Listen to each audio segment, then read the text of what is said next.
Hello, how's everyone doing? This is Dan from Dan CDL Training CDL. I'm gonna make a video today because I want to talk to some new people that are getting to the trucking business. They want to know.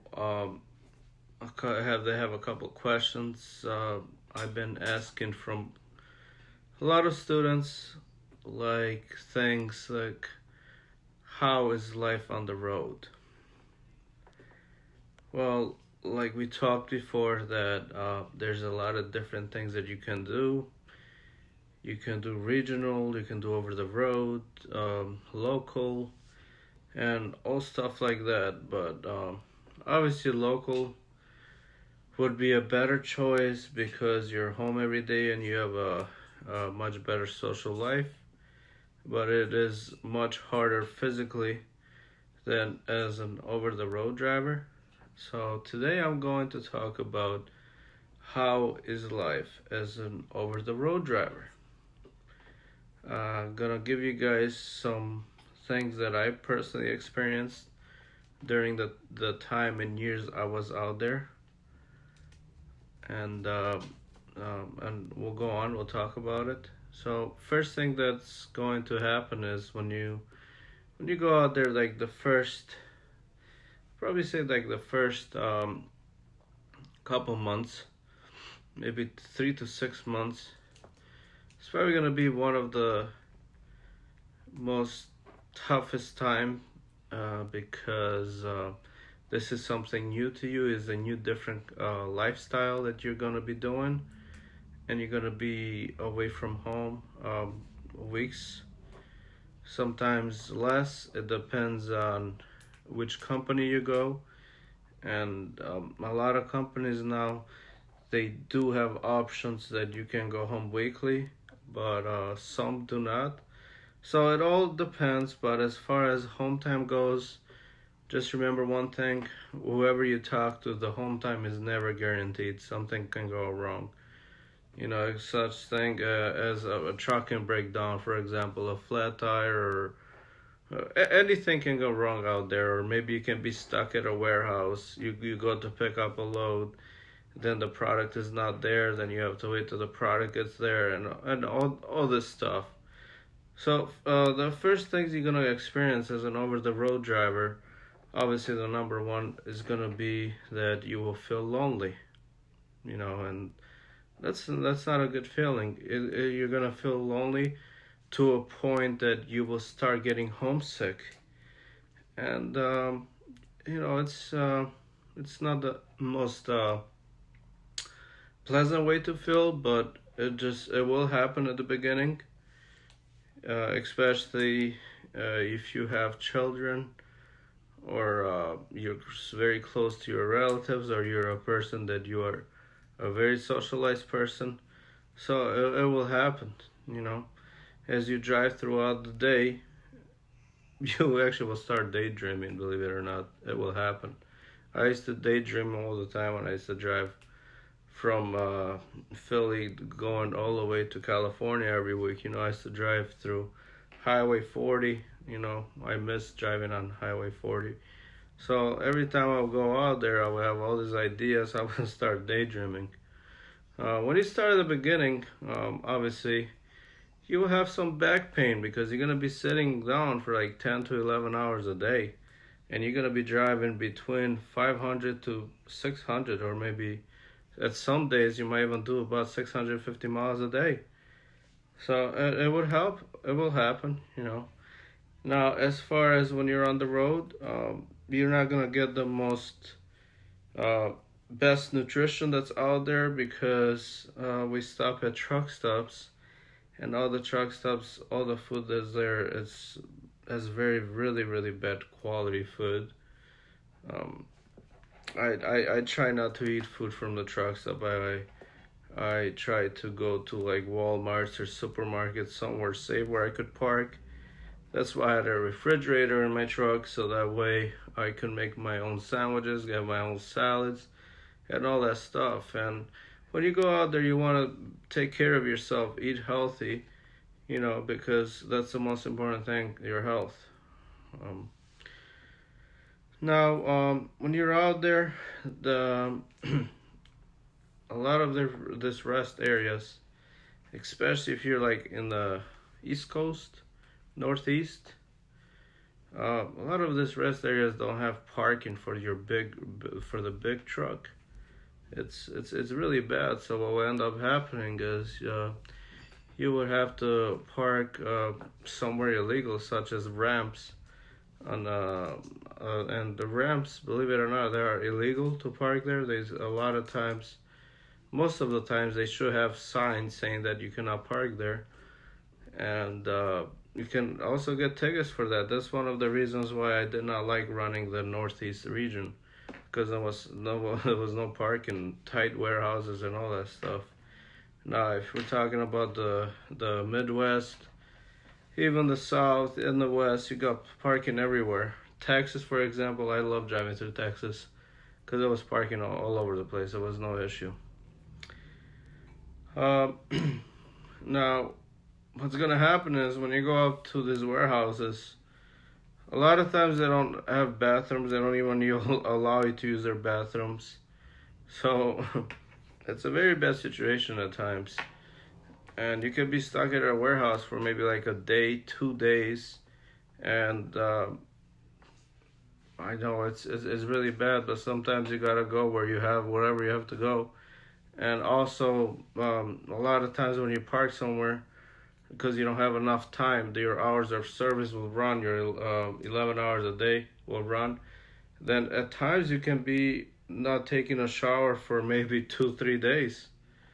Um, you will start stinking. It's a really tough life, guys. Uh, I love doing it. I still love doing it, but you just gotta know how to pre-plan. Where to go, where to take showers, and all that stuff. And a lot of times when you park to these places, you gotta make sure you pre-plan, because if you don't know how to pre-plan and you're not gonna have no food with you, or you run out of food, out of water, guess what? You're gonna sleep that night without food or water. There was times where I ran out of water, and I had to knock into some other driver and ask them for water, at least water. And sometimes you meet nice people out there that help you out, but it could happen. And you gotta worry about the weather, what time of the year it is, where you're gonna go. You gotta pre-plan. Like in the winter times, I try to stay away from snow. I try to run like in the south. I did one winter. I was doing from Hialeah, Florida. I was going to Atlanta almost every day. I would go one day there, then come back. I did that for like 4 days a week. Then I would take my weekends in the beautiful Hialeah area, and I used to go to Miami Beach all the time on the weekend. It was fun. So it depends on all the seasons. You gotta pre-plan it how it is, and the environment, whatever you are. When you're out there, because you're gonna have all these vehicles around you. You're gonna drive in city, and it's just gonna be a very high level stress and a lot of external pressure. As truck drivers, we do have a lot of external pressure. But what I mean by external pressure is that a lot of time that our fleet manager or our dispatchers, the people that find our deliveries, they always try to rush you to get to these places very fast. And you gotta make sure you make your appointments on time, because if you don't, then you're gonna have to reschedule, and you don't show there on time. You plan to go home that weekend, now you're not gonna go home that weekend. And that happens a lot because there's accidents all over the place. And when you get to warehouses, a lot of people that work at these warehouses, they don't treat us truck drivers very well. They treat us really, really poorly all over the country. Something that you guys need to know. So when you go to somewhere to a warehouse, try to be as much as polite as you can. Try to not have any conflicts with them, because if you piss them off or they piss you off, now they're gonna leave you there on purpose forever, and might be stuck there for even a day or two or even longer. Uh, Make sure that you have a good relationship with your dispatcher or your fleet managers. Again, you know they are asses at times. I'm not gonna lie. You know, I don't like my dispatchers, my fleet managers, most of them. But I found a way that I could go around it and try to make it work. You know, that was one of the reasons why I opened my own company, because I couldn't deal with their bullshit. Uh, just know one thing, that as an over-the-road driver, even as a regional driver, home time is not guaranteed. And if you look at close to your contract, wherever you start working for, it's not guaranteed. They'll tell you what when you're gonna go home or whatever, or on the weekends, but it's not guaranteed. Like I said, you can have a truck breakdown, anything can happen, and all that stuff. As a over-the-road truck driver, or even a regional truck driver, there's no schedule. There's no such thing as 8 to 5 or 9 to 5 kind of work. Um, as a truck driver, you are there to serve that company 24/7, and about I don't know. I work like probably 320 days out of the year, and maybe more. I'll probably say more than that. I probably spent out of the whole year maybe a month or less when I was on the road for all those years. So, you know, it was a very tough life, but I went out there and I did the best I could. Um, One thing that I can tell you guys: don't start having bad habits. Um, One of the things that truck drivers don't succeed. The main reason for that was because they had bad habits. What were those habits? Well, you know, they did do drugs at times. I've seen truck drivers at truck stop doing all type of crazy shit, and you know, drinking, of course. But the worst one of all the bad habits that can screw you up, you know, the worst one that I seen out there was gambling. Gambling was like the number one thing that doesn't make you a successful driver. I seen drivers out there that have been driving for like 25 years, 20 years, and they don't even have like $1,000 in their bank account. The reason for that is because a lot of places, when you go out on the road, a lot of states, they have at the truck stops, they have casino games, you know, all this game slot machines there, and they're always full. They're always full. Everybody just going there and playing, wasting their money. So try to stay away from that. You know, just save your money. It's very easy to become very successful in this business. There's an unlimited income. You just gotta know how to do it. It's very, very, very easy to buy your own truck. Even if you have bad credit, you can buy a truck. So I know a lot of places where I bought a couple of my trucks that I had bad credit when I bought the trucks, and we worked it out with a down payment. And I have a lot of friends, a couple of friends that do sell trucks. This is something that I will talk about when I do another video later on. But then again, you know, we're talking about now how life isn't on the road. You know, you will get stuck at a lot of warehouses, and there's no schedule. Like I said, you will have to be there for that company 24/7. Whatever days you're out of there, you're gonna be away from home, like 5 states, 8 states away, or whatever. You can be from East Coast to West Coast. You might be away from your family like 2,000 miles or even more than that. So this is something that before I would even get to, I would think about it. That is this is something that you really want to do. And the reason why I'm doing this video and I'm talking about this is because I took a couple of students out there on the road with me last week and the week before that. Then the week before that. It's been 3 weeks. I took students out with my own truck. We're doing some local deliveries here in Philly area. And everybody was so surprised. Everybody got drained and tired. And this is local job. I'm just going there and coming back, driving about 300 to 400 miles a day. That's easy. That's a very easy job to do, believe it or not. The way what I do, I just drop and hook basically, and I do have some live load sometimes.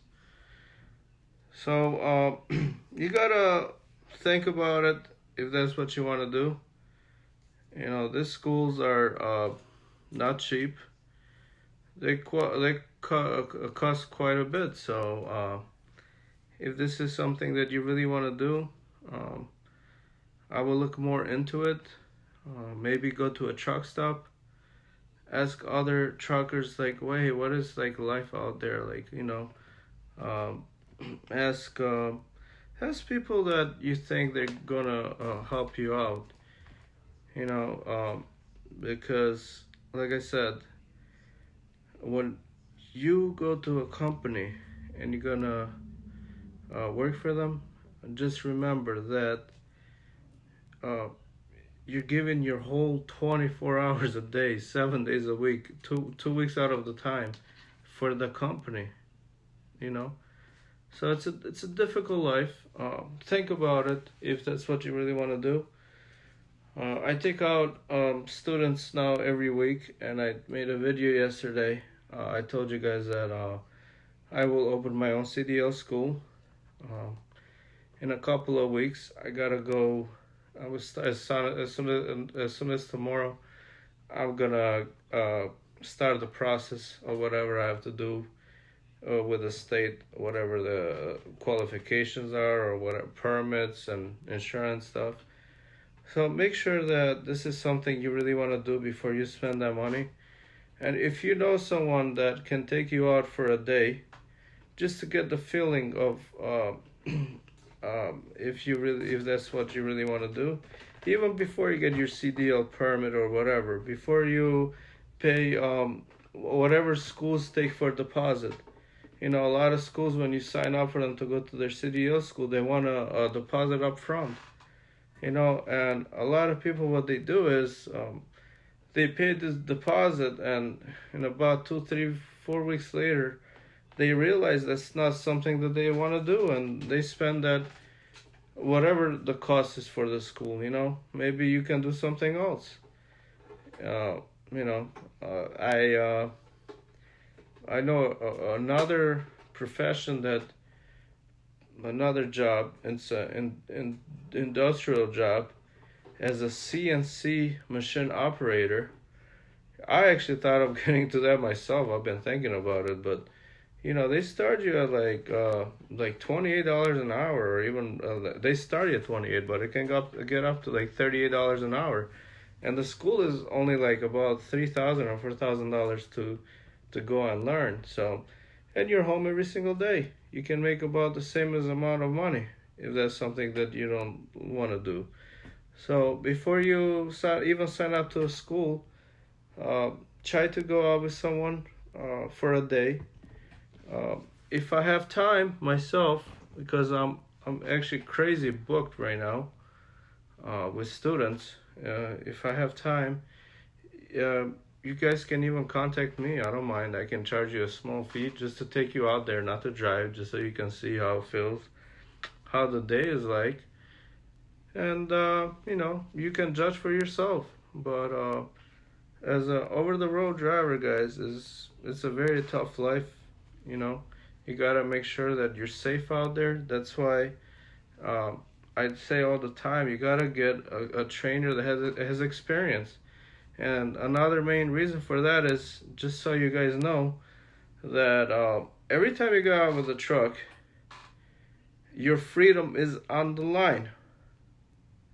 What do I mean by that? Well, what I mean is, if you don't obey the signs, if you don't obey the law, whatever the signs say, and you do something accidentally wrong, then your freedom is on the line.